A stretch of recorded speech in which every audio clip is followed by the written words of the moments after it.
Hi guys, it's me again. Thank you for clicking on this video. Welcome back to my channel where I review, critique, and summarize scary children's books. Today, I will be your guide to The Rascally Cake. This is a picture book written by Jeanne Willis and illustrated by Korky Paul. In this video, I'm going to summarize the book for you. I'm going to talk a little bit about the content of the book and give that a bit of a review. I'm going to talk about any horror elements at play here, as always, and I'll give you guys a few things to think about when it comes to a deeper reading of this book.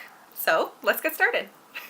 The Rascally Cake is a 1994 picture book published by Anderson Press in the UK. I think it is absolutely wonderful and totally deserving of our attention in 2018. So this book is written in verse and it tells the story of Mr. Rufus Skumskins O'Parsley, who won't eat anything unless it is ghastly. In other words, he won't eat anything unless it is totally disgusting and gross. One day, Rufus decides to cook something very special for himself, so he creates a recipe for a cake with all of the gross trimmings that he likes best. Rufus gathers all the necessary ingredients and puts them together in his cooking pot, which incidentally is a giant trash can. Everything seems to be going pretty well for Rufus here until the cake suddenly comes to life, climbs out of the cooking pot, and declares its intention to eat Rufus alive.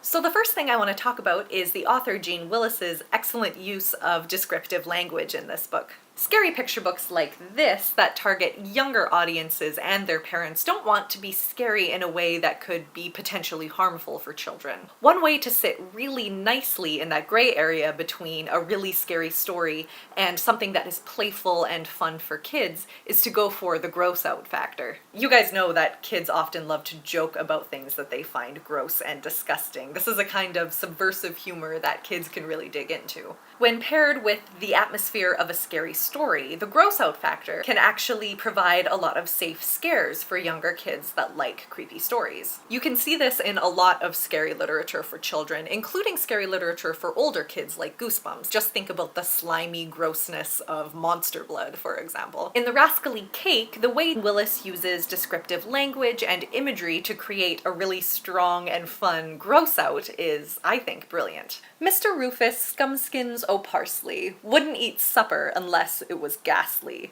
Worm-cast buddies, tubes of glue, pans of slugs in slimy stew, bogey burgers, brown rat roast, fat black tadpoles squashed on toast, washed down with a cup of string. Can you imagine such a thing? It's got that real yuck factor that is so fun and so compelling for kids. The gross out factor is especially strong when Rufus starts to create this cake that he's designed with all these gross ingredients, throwing them into the pot. Scabs, mud, old socks. It really sets the stage for what happens next. There are a couple moments in the text when the verse falters and the rhyme isn't perfect. When reading it aloud, I do stumble over some of these particular couplets, but it's a small criticism in a book that is filled with very well done verse, consistent meter, and a book that's really fun to read aloud. It's just something to be aware of if you are doing this as a read aloud for your kids, which I actually highly do recommend. This book is such a fun read aloud. Honestly, just reading it to yourself or to a friend is a really good time.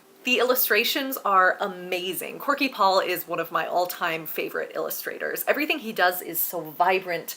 The characters are always so full of life, like you can see with Rufus on the cover here, and each illustration is so incredibly detailed. In this book, there's really fun and cute little characters on almost every page, worms and rats that live with Rufus, and they're always looking at him with such disapproval, like...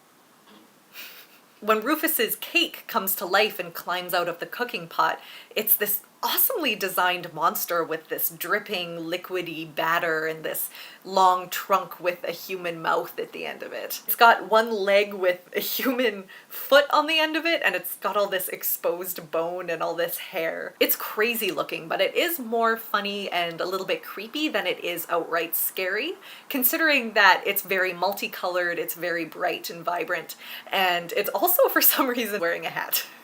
Paul's use of cool colors really stands out here, especially his use of green. Rufus himself, as you can see here, is this pale green color, and his house is also depicted in various shades of green. It really makes you think of something kind of sick and slimy and gross. But at the same time, Paul has done it in a way that is very lively, and it's actually quite pleasant to look at when you're just thinking of the color palette that he's used here. There's something cute and gross and playful on every page of this book. The horror elements here are both fun and freaky. There's a part where the cake chases Rufus up the stairs and into his bedroom, where he locks the door behind him and hides in the wardrobe. And the cake actually squeezes into the room through the gap between the bottom of the door and the rug, and searches the room for him before finally finding him in the wardrobe. It is a really creepy scene. But I want to mention that Paul actually does something really smart in terms of the illustration of this scene. Rufus is depicted as obviously very scared of the cake. You can see him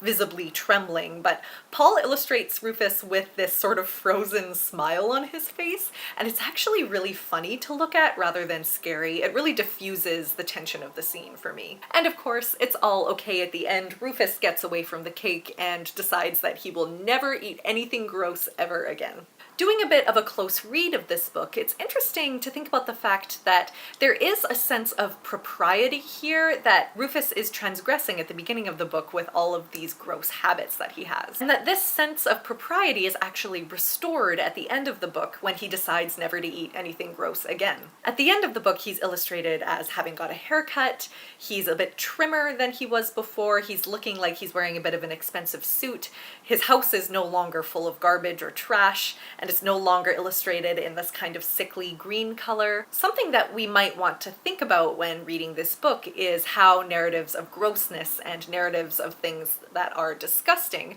are presented in literature for children, and how in many ways we have started to try and deconstruct some of these narratives of grossness since 1994 when this book came out. Guys, pick this book up if you are looking for an excellent read aloud with humor and the gross out factor and some very gently creepy parts and these lively and very detailed and exciting illustrations. I can say from personal experience that this was one of my favorite picture books as a kid. I wanted my parents to read it to me over and over and over again, as kids do, and it's still one of my favorite picture books of all time, so definitely check it out. Alright guys, so that is it for my review today. Thank you as always for watching. If you liked the video, go ahead and give it a thumbs up and leave a comment down below and let me know what your favorite scary picture book was as a kid. Let me know and maybe I'll do a review of them. That would be pretty cool. And if you want to see more of me on here, go ahead and click subscribe. I'll be here doing reviews for the foreseeable future. You can also follow me on various social medias if you guys would like updates. Alright guys, thanks again and I'll see you next time. Bye!